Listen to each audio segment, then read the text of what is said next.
Based on a true story, The Wolf of Wall Street chronicles the epic rise and fall of a New York stockbroker intoxicated by greed and hedonistic gratification. Hello, I'm Leonardo DiCaprio, and here's a scene from Wolf of Wall Street. My name is Jordan Belfort. At the tender age of 22, I headed to the only place that befit my high-minded ambitions. Name of the game, move the money from your client's pocket into your pocket. But if you can make your clients money at the same time, it's advantageous to everyone, correct? No. This character is so extreme, and he has this outrageous lifestyle, and other than the fact that he probably seemed like a heck of a good time on paper, why were you drawn to this particular role? Jordan and his lifestyle and what he did during Wall Street at that time period is kind of a reflection of everything that's wrong with society today. I mean, he's somebody that gave in to every hedonistic urge possible and had complete disregard for anyone except himself and the accumulation of more wealth.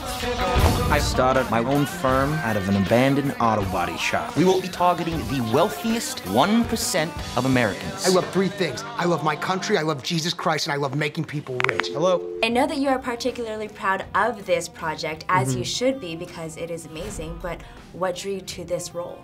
Martin Scorsese, Leonardo DiCaprio, you know, Scorsese's my favorite director of all time, and Moneyball had come out, a film I was in, and I got nominated for an Oscar, and then the first phone call I got from my agent was that I was on the bottom of the list to star opposite Leo in this film, and you know, that alone would have been the best phone call of my life. Initially, I didn't like the character at all when I first read the script. When I first picked it up, I read her for what she was, and I thought, oh, she's just a superficial gold digger, and I have no interest in playing that at all. I needed to mold them in my own image. With this script, I'm gonna teach each and every one of you to be the best. We approach this on a comedic level. It's a dark comedy, you know, it's a satire, but what we're talking about is, you know, a very serious issue.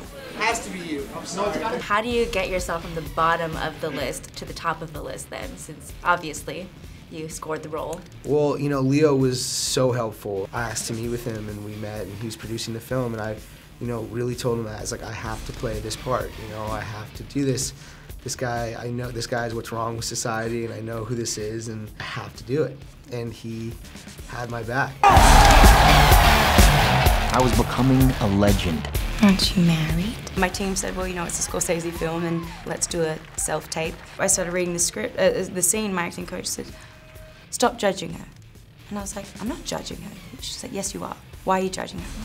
She just seems like a bit of a gold digger, don't you think? She was like, she's got no money, she comes from Bay Ridge, Brooklyn, and the only thing she has is this influence over men and this way of manipulating them with this like sexual power. That's her only form of currency, so she's using it to make a better life for herself. She's a badass. That's awesome that she's not afraid to do that. And I was like, oh my God, you're right, that is awesome. And then we kind of built on that, and that ended up being, you know, the foundation for the character. Yeah, but married people can't have friends. We're not gonna be friends. I was making so much money, I didn't know what to do with it. There's sex, drugs, alcohol, money, drama, but like you said, there's comedy throughout the film, and I thought it was fantastic, and maybe one of your best career performances. Thank you very much. But as a producer, what did you see in the project as a whole?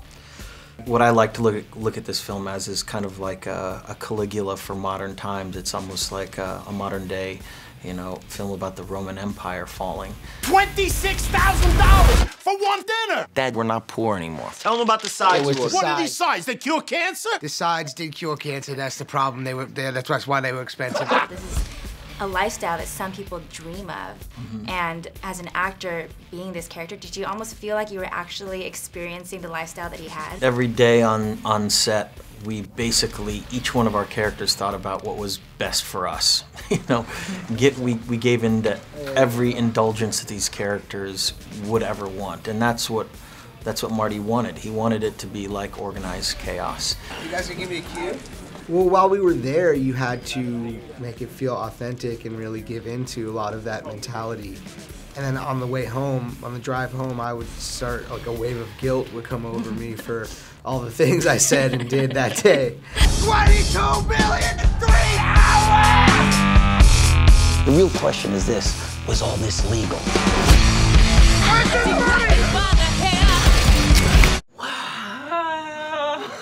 Absolutely not. It wasn't real, so technically you're off the hook. But still, it's hard, especially for a 6-month shoot. You know, it's hard to go in and out every day.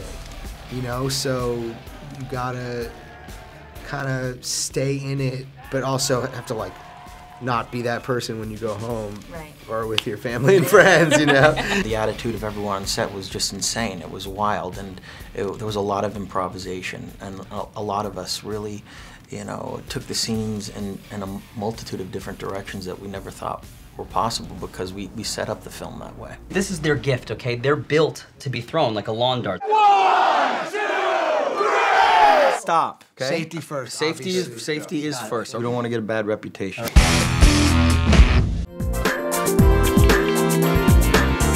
Made in Hollywood.